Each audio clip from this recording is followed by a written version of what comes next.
কথা ছিল যে সংস্কার প্রস্তাবে অনেকগুলো নোট অফ ডিসেন্ট আছে। হঠাৎ করে আমরা গতকাল আদেশে দেখলাম নোট অফ ডিসেন্টের বিষয়ে কোনো উল্লেখ নাই। এটা তো কোনো ঐকমত্য হয়নি। এই প্রশ্নের ব্যাখ্যা নিশ্চয়ই কমিশন তাদের দেবেন। তারা কি কোন বোঝাপড়া থেকে এই জায়গা আনলেন। আমরা জুলাই সনদ সই করলাম, আপনারা সবাই জুলাই সনদের প্রকাশিত বুকলেটটি দেখেছেন, যেখানে 84টি সনদ লেখা আছে।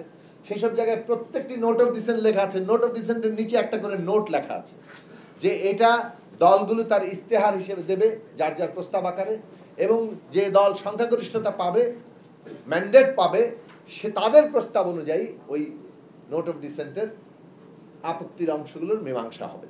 তার মানে মীমাংসা হবে পার্লামেন্টে, এবং দলগুলো জনগণের যারা ম্যান্ডেট পাবে। এটা তো গণভোটে মীমাংসা হয়ে যাবে না, এবং গণভোটে মীমাংসা হওয়ার ব্যাপারে ঐকমত্য হয়নি। বিদ্যমান সংবিধানেও এর কোনো ব্যাখ্যা নেই। তাহলে বাস্তবতা আপনারা এমন একটা প্রস্তাব করছেন যা বিদ্যমান সংবিধানকে স্থগিত করার প্রস্তাব।